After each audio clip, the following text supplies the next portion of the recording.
Assalamualaikum warahmatullahi wabarakatuh. Halo semuanya, kita kembali lagi membahas turunan aljabar. Nah, di video kali ini kita akan membahas mengenai titik stasioner, fungsi naik, dan fungsi turun. Nah, ini adalah gambaran apa itu stasioner dan fungsi naik turun. Di sini kita lihat grafiknya itu dia dari sana, ini dari kiri sampai di titik 0 itu dia fungsinya turun, grafiknya kan turun. Nah, kemudian di sini turun lagi di sini. Nah, ini turun nih di sini. Nah, kemudian dari sini ke sini itu naik grafiknya. Nah, maka dari sini, dari sebelah kiri sampai 0 itu adalah interval dia turun. Ini juga interval turun. Terus kemudian dari sini dan seterusnya itu interval fungsi ini naik. Nah, stasioner itu ada di sini. Ada di sininya. Perubahan dari apa fungsi naik ke fungsi turun. Tahu nih, turun ke turun gitu. Jadi kayak beloknya. Nah, ini nanti di video berikutnya ada titik belok juga. Seperti ini, turun, turun lagi gitu. Berarti itu namanya adalah titik belok.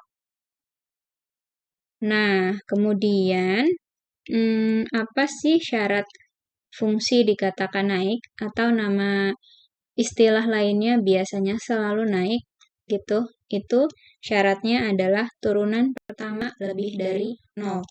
Kalau fungsi turun atau selalu turun,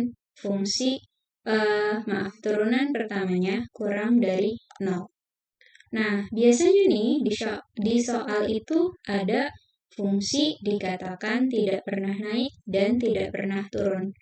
Nah, kalau tidak pernah naik artinya dia stasioner atau bisa turun. Stasioner bisa, turun bisa. Sehingga syaratnya ini digabungkan.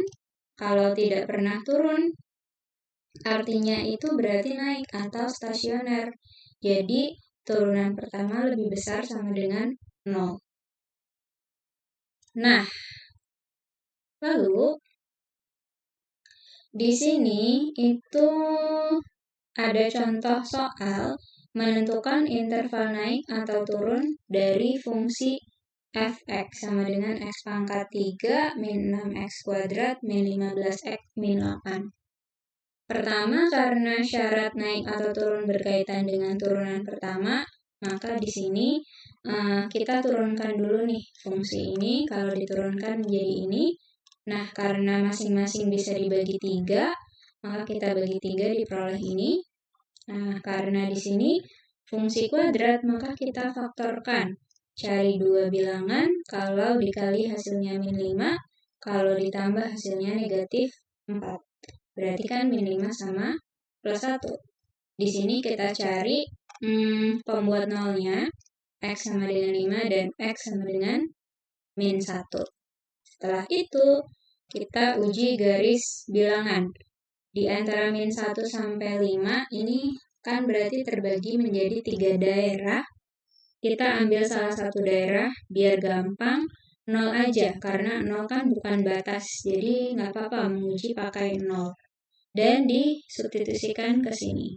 Sehingga x-nya diganti 0, 0 min 5, 0 plus 1, menjadi negatif dikali positif. Hasilnya berarti negatif. Nah, berarti angka yang ada 0-nya alias di sini di tengah, tapi nggak selalu di tengah ya, bergantung angkanya. Ini negatif. Nah, kemudian selang-seling ini positif. Nah, berarti di sini itu bisa kita tuliskan kalau lebih dari 0 itu kan artinya ambil positif. Berarti yang positif itu artinya adalah interval naik. X kurang dari min 1 atau X lebih dari 5. Nah, sekarang kalau turun itu ketika f aksen X kurang dari 0. Sehingga interval turunnya itu adalah yang tengah. Penulisannya berarti X di antara min 1 dan 5, atau X lebih dari min 1 dan X kurang dari 5. Oke, ini latihan soalnya, silahkan dicoba. Nah, berikutnya adalah titik stasioner. Syaratnya adalah F aksen X sama dengan 0. Nah, untuk menentukan jenis stasioner maksimum atau minimum dapat menggunakan garis bilangan F aksen X. Perubahan tanda dari positif ke negatif, maka titik tersebut adalah titik maksimum. Jika dari negatif ke positif, maka titiknya adalah titik minimum. Ingat, tanda garis bilangan F aksen X. Atau juga bisa dengan turunan kedua. Titik maksimum kalau turunan kedua kurang dari 0, titik minimum kalau turunan kedua lebih dari 0. Contohnya ini, berarti pertama kita cari stasionernya dulu. Diturunkan dulu, turunan pertamanya itu apa? Nah, berarti kan turunan pertamanya ini ya. Oke, karena bisa dibagi 3, kita bagi 3, lalu kita faktorkan seperti ini, diperoleh X-nya 3 dan min 1. Nah, yang namanya titik itu pasti X, Y. Sehingga kita substitusikan X sama dengan 3 ke sini untuk menentukan Y-nya. Dihitung ternyata dapat negatif 26, sehingga titik pertama adalah 3, negatif 26. Nah, titik berikutnya ketika X sama dengan min 1, ini nilai Y-nya. Berarti titiknya negatif 1,6. Nah, jenisnya itu ada maksimum atau minimum. Dari nilai Y-nya kita bisa lihat kalau misalkan yang lebih kecil berarti itu minimum, yang lebih besar adalah maksimum. Seperti itu. Tapi kalau soalnya sudah HOTS itu nggak selalu seperti itu. Jadi, di sini akan diajarkan untuk menentukan jenisnya bisa menggunakan turunan pertama atau turunan kedua. Nah, ini kita main tebak dulu nih ya. Ini maksimum dan ini minimum. Dan kita akan buktikan di poin 4. Pakai garis bilangan F aksen X. Nah, ini kan turunan pertamanya nih. Berarti kita uji garis bilangan F aksen X dulu. Ini di sini diambil titik 0, sehingga kalau X-nya diganti menjadi 0 dikurang 3, 0 ditambah 1, berarti negatif kali positif, hasilnya negatif.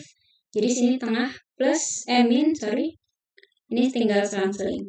Nah, berarti di sini titik min 1 itu kan dari plus ke min. Plus ke min, tadi teorinya adalah titik maksimum. Berarti min 1,6-nya maksimum, bener nggak? Oh iya, sesuai tebakan. Nah, kalau dari titik 3 ini berarti dari negatif ke positif. Dari negatif ke positif itu minimum. Oh, udah sesuai. Nah, kita coba dengan turunan kedua. Turunan pertamanya ini berarti kalau diturunkan menjadi ini. Nah, nilai X-nya masing-masing kita substitusi ke turunan kedua. Sehingga diperoleh di sini turunan keduanya 12. Karena lebih dari 0, berarti titiknya minimum. Sesuai ya? Nah, ini Y double aksennya itu negatif, artinya kurang dari 0. Berarti titiknya itu maksimum. Seperti itu, ini latihannya. Terima kasih. Untuk video stasioner dan fungsi naik turun sampai di sini terlebih dahulu. Semoga bermanfaat. Wassalamualaikum warahmatullahi wabarakatuh.